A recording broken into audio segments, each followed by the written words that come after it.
como foi anunciado pelo nosso mestre de cerimônia aqui, o presidente da mesa, o Oswaldo, os nossos parceiros da BIM Nacional em Itaipu, e estão presentes nesse momento, que vocês observaram que na programação tinha num item que a Itaipu seria como debatedora da nossa programação.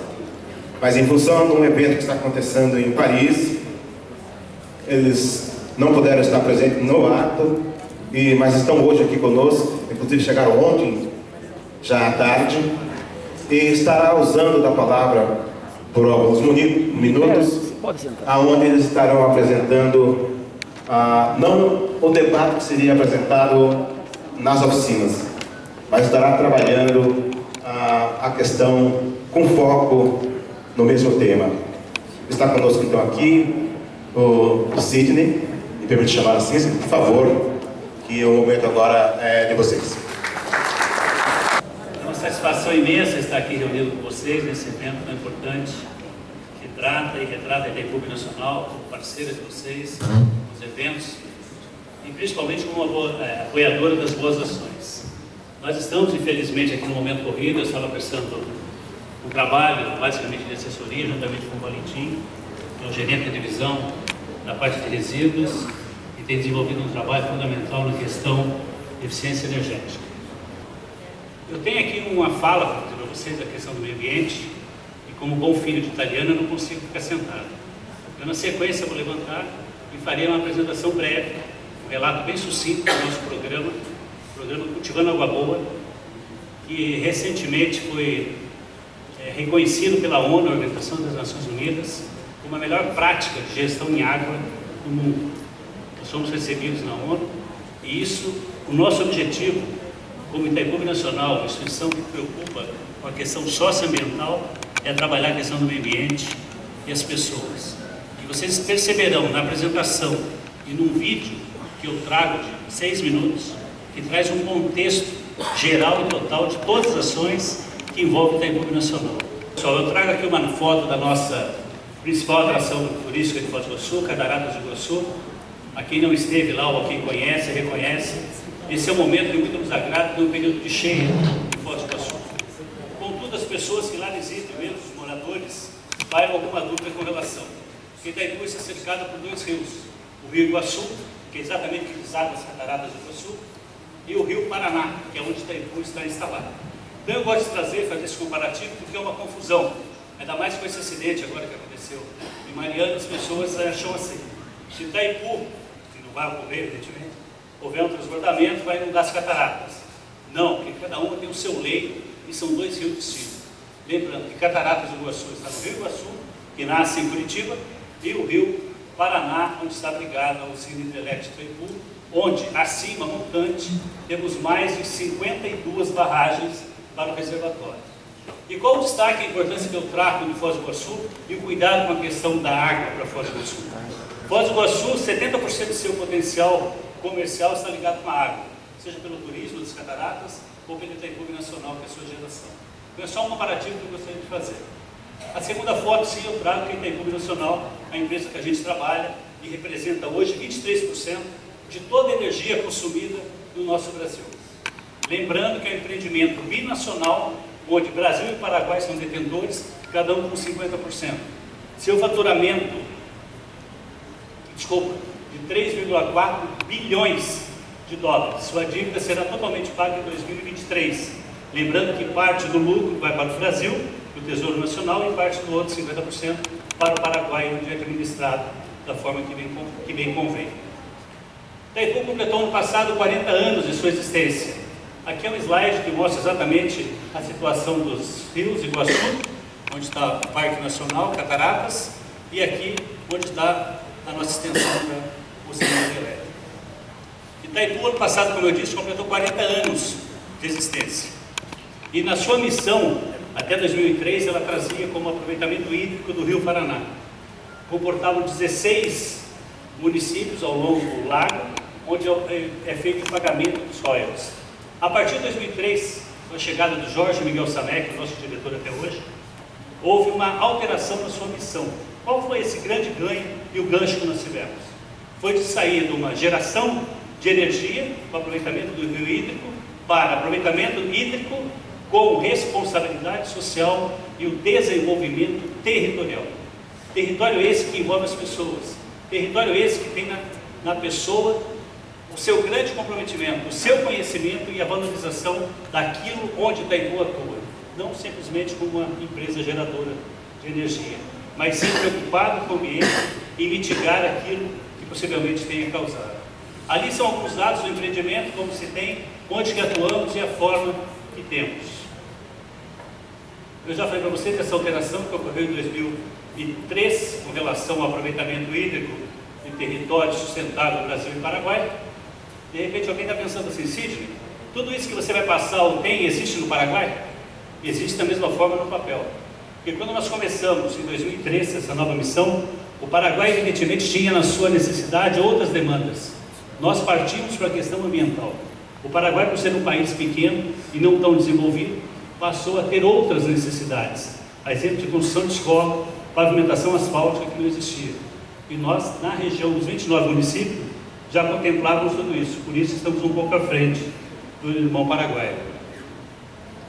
E esse é o nosso programa, o programa Cultivando Água Boa, desenvolvido nos 29 municípios da Bacia do Paraná, parte 3, 2.146 parceiros, inclusive a Emater é nosso parceiro dos trabalhos desenvolvidos, e tem na sua missão do programa Cultivando Água Boa a percepção e o cuidado socioambiental desde 2003. E nasceu exatamente da onde? Não está funcionando. Né? Nasceu exatamente do cuidado e o trabalho efetivo da água, porque a água para nós não é só mais importante para o ser humano, mas também para a nossa situação, nosso empreendimento, que é hidrelétrico. Precisamos de uma água boa. Então, como fazer isso? Cuidando exatamente da água e das nascentes. Então, vem esse cuidado com a água, pensando em toda a sua extensão e no seu território, porque as pessoas que lá vivem dependem também da água. Nós temos as partes múltiplas, que a gente chama das águas, que transformam-se em praias artificiais para uso da comunidade. E elas são desenvolvidas ao longo dos 29 municípios. 29 municípios que contemplam uma população aproximadamente de 1.200.000 pessoas, que direta ou indiretamente dependem de Itaipu Nacional. Alguém pode estar se pensando, se antes eram 16, por que saltou para 29? Porque exatamente a natureza nos ensina que é melhor você cuidar da bacia. E dessa bacia, que são 29, a gente cuidava apenas de 16. Bacia essa que é tão importante para o desenvolvimento nacional, que abrange o Tietê, que abrange o Rio Grande e principalmente o Rio Paraná, onde deságua o Itaipu Nacional. E o importante destacar, como está na tela ali, é essa cadeia produtiva de segmentos vulneráveis, até então desconsiderados e ignorados pela sociedade. E são os catadores de resíduos, eu quero fazer um parênteses aqui na sequência, e os próprios pescadores. Por que resíduo é tão importante? Eu estive agora com o Valentim, no município aqui próximo de Nova Santa Rita, que tem uma empresa chamada Proambi. Ela faz o coprocessamento dos resíduos industriais, chamados R2, e esse resíduo é utilizado na combustão, ou seja, no fomento para os fornos de cimento. E hoje à tarde, agora amanhã, nós estaremos numa consultoria com eles, que é exatamente a FIEMA, que representa uma fundação, para que a gente pode levar essa parceria, a expertise deles para os nossos municípios. Evidentemente que você não tem a legislação ainda quanto ao resíduo do uso doméstico para o forno, mas segundo os especialistas, segundo os entendidos, no máximo em 3 anos nós teremos essa possibilidade. E o nosso município, nós temos catadores, as associações, cada um dos seus municípios é composto pelas suas associações de catadores. Nós temos a Itaipu Nacional, que apoia, ela não participa, não tem gerência sobre as ações dos catadores, mas ela participa e apoia diretamente as suas ações. O programa Cultivando Água Boa, quais os fundamentos desse programa Cultivando Água Boa? Até está no gerúndio por causa disso mesmo, é por cultivar amor, cultivar pessoas e cultivando água. Mas alguém vai falar, mas como cultiva-se água? Como pode cultivar água? Da forma do cuidado, do respeito à natureza.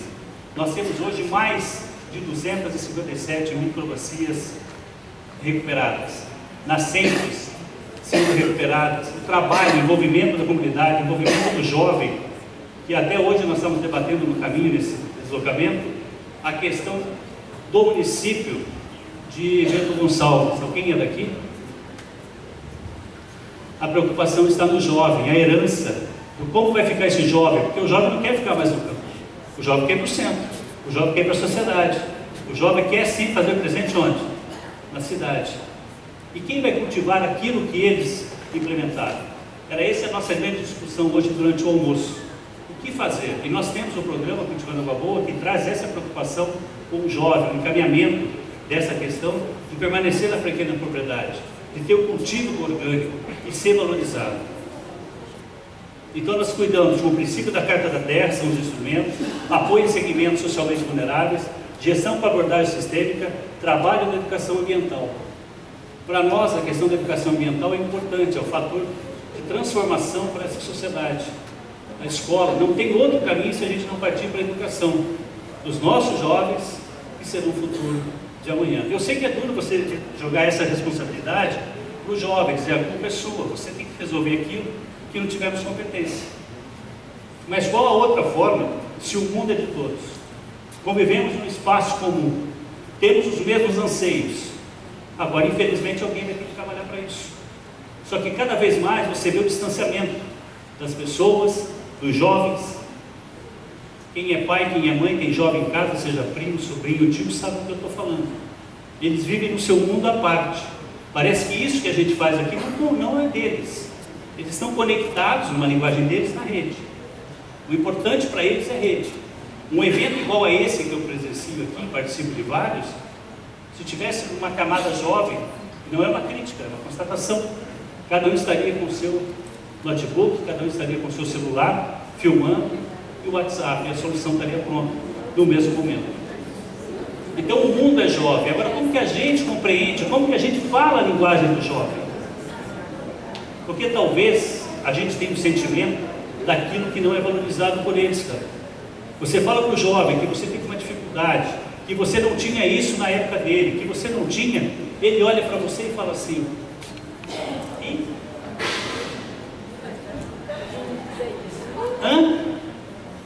parece que ele não está conectado, não quer problema, e que o alimento, a comida, o vestuário, tudo aparece dele do dia para a noite.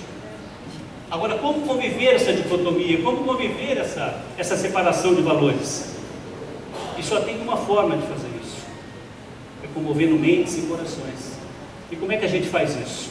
Chegando na propriedade do seu Zé, do seu João, selecionamos a microbacia e sensibilizamos as pessoas que lá vivem na sua comunidade. Porque é muito fácil você chegar e apontar erros.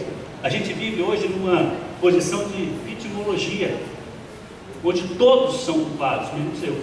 Eu sou sempre vítima do processo.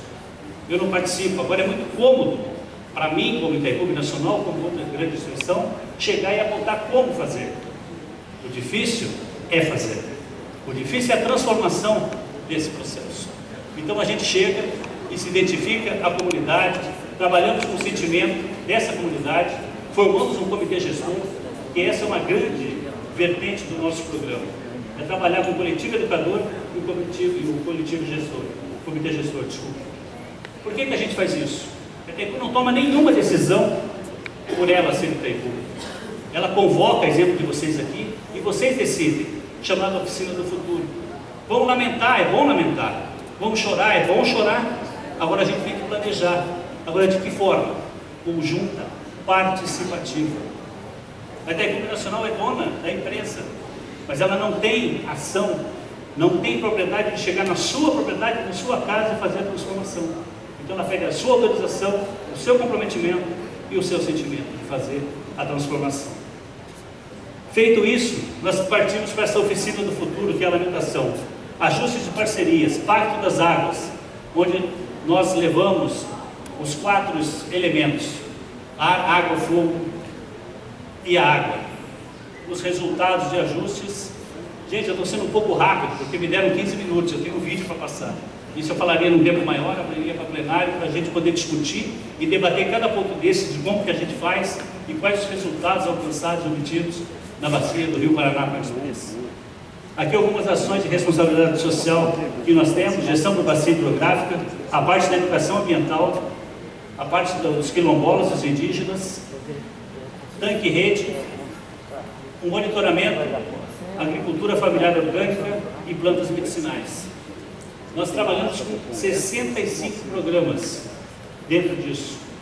E cada um deles tem o seu gestor, cada um deles tem o seu plano diretor, tem seu plano de metas. Em novembro, evidentemente, esse ano não, pelo fator financeiro e também no momento de greve que tivemos, nós nos reunimos, todos os gestores e os representantes da comunidade civil, os parceiros, que soma-se mais de 4 mil pessoas. E a gente fica planejando o ano seguinte e levando em consideração o trabalho feito no ano anterior e no ano decorrente, para que a gente possa conseguir atingir e alcançar as metas estabelecidas. Aqui são outras ações de responsabilidade social. Ali eu tenho o corredor da biodiversidade, aqui eu tenho as reservas dos refúgios. Essa estrutura de refúgio nós temos no Brasil e no Paraguai. Aqui nós temos um programa de proteção à criança, que é assinado pela Xuxa, aqui da cidade do Rio Grande do Sul. Tem o Jovem Jardineiro, temos o canal da Piracema, onde isso aqui no passado foi construído para fazer os jogos da juventude, não, jogos da natureza, e depois ficou uma obra do governo estadual para a gente assumir, acabamos transformando isso no canal do Parque da Piracema, onde é utilizado inclusive para estudos da academia e dos formandos que veem os peixes subindo para os seus desovas. Incentivo à equidade de gênero, o nosso laboratório ambiental e aqui os catadores, a coleta solidária. Aqui nós temos um relatório de sustentabilidade, do qual a gente faz parte. Aqui nós temos o incentivo ao jovem aprendiz, nosso programa de Reviver, que é um programa mais voltado para os colaboradores do Intercâmbio Nacional, nossa força voluntária, produção de plantios de mudas e o nosso ônibus da linha ecológica. Ônibus esse que passa nos 29 municípios, levando a nossa mensagem, levando o nosso conhecimento e dizendo como que a gente faz e por que a gente faz. Nós temos o FEA, que é formação de educadores que aprendem como deve ser feito. Promoção ao turismo é uma das nossas metas também, incentivo ao esporte, aqui faz parte do turismo, e aqui uma maratona que anualmente a gente faz dentro do Intercâmbio Nacional. Temos um projeto de cisternas, o reuso da água, onde as escolas estaduais e municipais se apossam, têm a parceria com a Itaipu e acabam fazendo as cisternas das suas escolas. O Carvalho, que é do município de Cascavel, conhece a nossa área, nossa região oeste, que é uma produtora agrícola, e nós temos muito aproveitamento. Agora estamos transformando esse produto da agricultura, dos suínos, em biogás. Nós temos a propriedade em Rondon chamada Joricaba, é um condomínio que vocês verão na sequência. Por que a gente faz isso? Para mudar os modos de produção e estimular a difusão de tecnologia sobre a mobilidade e, evidentemente, o aproveitamento da biomassa. Esse é o condomínio que eu me referi, a Joricaba Condomínio. São 38 produtores rurais, independem do número de cabeça de gado que existe, cada um feito com tubulação, e existe uma mini usina de processamento. Atualmente eles recebem um crédito da nossa companhia lá, que é a Copel, pela biomassa que é colocada à disposição na rede para comércio. Esses são os nossos parceiros, o Intercâmbio Nacional, o Sanepar, o CEPAR, a própria CEPEL e o Grupo Eletrobras. Nós temos nosso programa de veículo elétrico. Eu acabei não atualizando a nossa palestra, mas nós temos também o avião elétrico. Até foi matéria no Jornal Nacional de 2 meses atrás, onde no pouso, lamentavelmente, a roda não teve um sucesso grande e acabou quebrando. Era o Valentim para ser o copiloto, mas ele preferiu não voar, não sei porquê. Aqui, esse programa, ele hoje não é só referência no oeste do Paraná, como no Brasil, mas como também no estado de Minas, Mato Grosso do Sul, Distrito Federal, e estamos agora partindo fortemente para São Paulo. E na sequência vocês vão ver que nós temos a replicabilidade disso no mundo. Argentina tem nos convidado, Bolívia, Chile, Costa Rica, Espanha, El Salvador, Guatemala, Panamá, Uruguai. E eu não poderia deixar de abordar, fiz isso rapidamente ontem à noite, tratando exatamente a questão da água, né? Que na nossa visão são 2 os grandes elementos do futuro e que nós temos que debater. Um é o resíduo, o grande ouro está perdido dentro do resíduo, dos lixos, e a água como fomento, como alimentação e como transformação. Essa crise que a gente assiste, o estado de Minas, a briga com São Paulo, principalmente São Paulo capital, não vem por falta de estudo ou de apontamento. Já em 2011 havia um relatório da Atlas feito pela ANA que previa que 55% dos municípios poderiam ter um déficit no seu abastecimento. E a pergunta é, o que foi feito? Nada. Palestra, congresso, discurso, palestra, congresso, discurso. Ação do homem efetiva, não resultou em nada. O que a gente vê em São Paulo? Nos municípios de vocês, eu não sei, espero que não tenha ocorrido isso. Lamentavelmente, em Foz do Iguaçu, nós temos percebido a cada ano a variação térmica, o aumento do calor, as chuvas, os temporais. Semana passada mesmo, nós tivemos lá um grande temporal, coisa que a gente não via assim, só não ser na TV. Marechal Cândido Rondon, alguém conhece, ouviu falar? Aqui o Carlos. Parecia um tornado, um tufão, coisa que a gente nunca viu na região e talvez no Brasil. Agora, por que isso? Da ação nossa, do homem, né? Talvez seja o que devemos pagar. Essa é a imagem de São Paulo. Quem conhece lá o Cantareira. E lembrando, usando até um gancho do que eu falei da nossa produção agrícola, vocês técnicos sabem muito mais do que a gente. A gente acaba divulgando e propagando essa questão. Quantos litros de água uma propriedade consome, uma família, por mês? Alguém tem ideia? Sabe, Carlos? Nós temos esse estudo, que a nossa região ela é voltada. Nós temos concentrado lá no oeste do Paraná 70% de toda a produção feita de suíno, 38% está no oeste do Paraná. Especificamente na cidade de Toledo, Paraná. Uma propriedade para manter suínos consome, em média, de 12 a 15 mil litros de água dia. 12 a 15 mil litros de água dia. E na casa, a família? Sim, a média, claro que é a média. Mas pega isso, uma propriedade tem 4 mil suínos. O que o porco faz? 5 mil suínos. O porco, ele defeca 8 vezes mais que o homem. Ele come, deita e defeca. Come, deita e defeca. Então essa água que você usa, que eu uso, vem do mesmo local, que é o abastecedor que nós temos, cara. São alguns impactos que nós temos.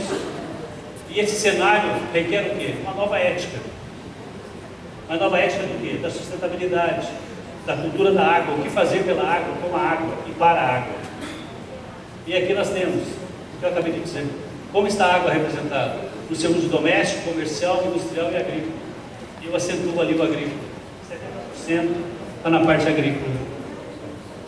E os alimentos que consomem água que a gente não vê? Essa é a questão dos 3% de água doce. Aí, essa palestra vai ficar à disposição de vocês ali, para quem quiser fazer uso, o vídeo também. Então não precisa anotar ou ter questionamento. Mas observe ali quantos litros de água usa por quilo do frango. Essa é a água que a gente não vê, mas a gente paga, a gente consome. Acho que... Ah, não, lá tá. E aqui eu tenho os nexos, os desafios, energia, água, alimento, meio ambiente, inclusão social, que é o tempo de vocês. Itaipu Binacional, o que seria se não tivesse água? Para quem conhece ou quem viu as fotos. A não ser um museu de céu aberto. Mas lá eu tenho água, eu tenho energia. E nós buscamos o alimento saudável. Mas dentro do alimento saudável, não basta ter água, energia e alimento, se eu não tiver efetivamente a inclusão social. E de que forma fazemos a inclusão social? Nos apartando cada vez mais? Ou trazendo os mais necessitados para essa realidade? Isso aqui é só uma questão de falar da água, e aí eu trago o que seria Itaipu. E esse desafio requer a parte da mobilidade, de enchentes, geração e efluentes no meio rural, conservação do solo, biodiversidade e a poluição e escassez da água. Problema local. Nós tínhamos geadas, nós tínhamos chuvas, Carlos, em Rondon, Foz, da forma que estamos tendo, temporal, vendaval. Não temos. Se a gente não cuidar dos rios, se Se a gente não cuidar, isso aqui é um gráfico interessante do estado do Paraná. Olha como era em 1980 a floresta. Olha como estamos em 2002. Lasqueira mesmo. Como falaria o mineiro, ei, trembão. Agora para quem, né? E a consciência? De quem? Agora essas consequências, infelizmente, atingirão a todos, em qualquer que seja o local e onde quer que esteja. Ética da sustentabilidade. Nós temos o nosso teólogo, Leonardo Boff, que apresenta como solução disso os princípios, os 4 virtudes de uma nova ética da sustentabilidade. Princípio da afetividade, princípio de cooperação, hospitalidade. Eu vou destacar aqui o respeito a todos os seres. Eu não vou nem entrar no mérito da questão da França no último dia 13. Cada um faz a sua análise. Mariana, exatamente. E aqui a nova ordem, para garantir o desenvolvimento social e equitativo, a erradicação da pobreza, respeitar os limites de capacidade da terra, a criação de uma nova sustentabilidade. E eu lanço um desafio para vocês aqui, ao chegar em casa, ou no apartamento, ou no quarto que vocês estão hospedados, e faça a seguinte reflexão: não é nós fomos sustentáveis no dia de hoje?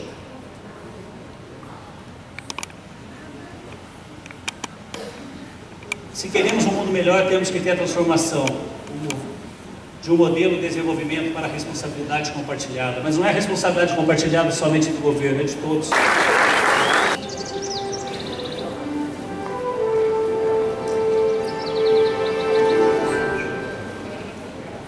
Desde 2003, Itaipu Binacional e parceiros implementam um programa que é referência no cuidado com as águas, a natureza e a vida.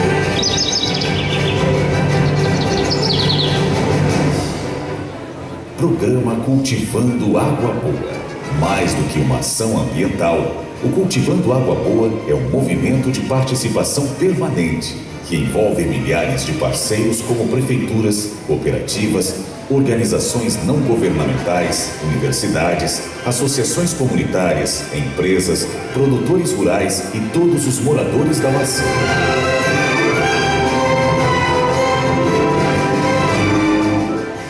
Uma rede de cuidados com a bacia hidrográfica do Rio Paraná, na região do reservatório, na fronteira entre o Brasil e o Paraguai. Uma área com mais de 17 mil quilômetros quadrados, 63 municípios e 1,5 milhão de habitantes.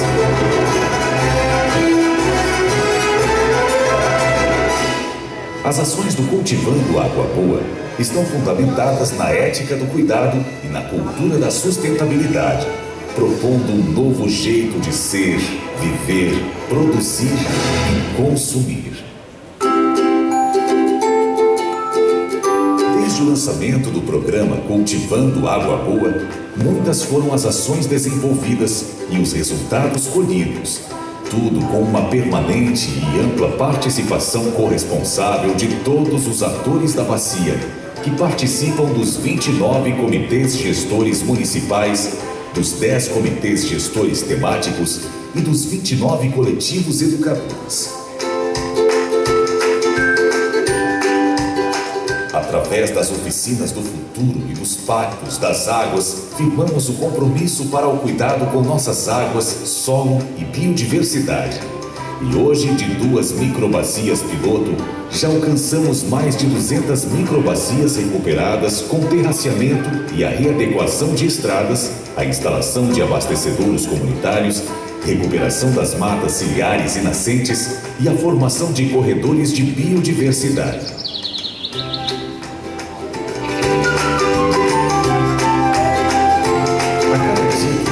Se observa o aumento do volume de água nos rios e das nascentes, e o retorno de pássaros e outras espécies da fauna e da flora, em especial o retorno das abelhas, o que possibilita a região ser hoje uma grande produtora de mel.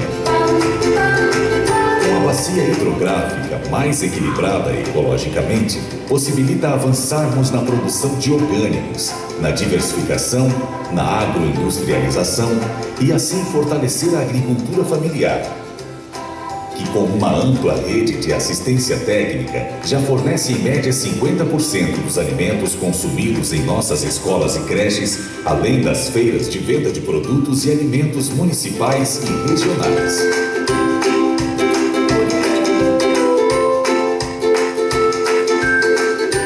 Muitos destes alimentos já são orgânicos, e aliado ao avanço na aquicultura com a produção de peixes em tanques-rede, o uso das plantas medicinais na atenção à saúde nos possibilitará uma população da BP3 cada vez mais saudável.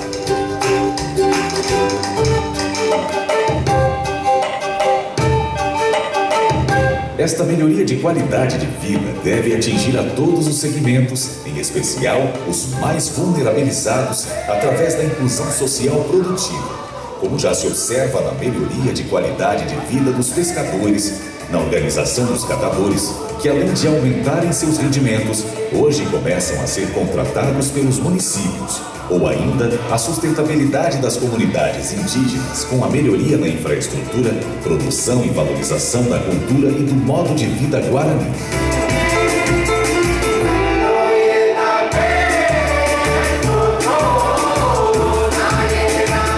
Quem vai conduzir o futuro da região é fundamental para a sustentabilidade territorial. Neste sentido, o programa desenvolve um relacionamento especial com os jovens, principalmente através da educomunicação, realizando uma conexão entre a rede digital com a rede da vida, da natureza e da vitalidade comunitária.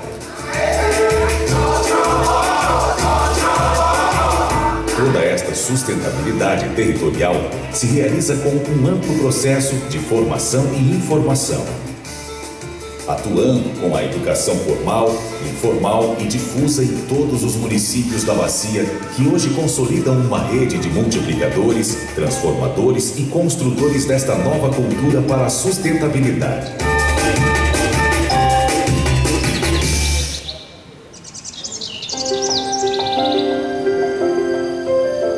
Anualmente, Itaipu e parceiros se reúnem para avaliar, construir e celebrar os resultados alcançados e expressar a alegria em compartilhar as tecnologias sociais e o movimento de sustentabilidade cultivando água boa com outras regiões, países, governos e empresas em um diálogo de saberes para a construção de um mundo melhor.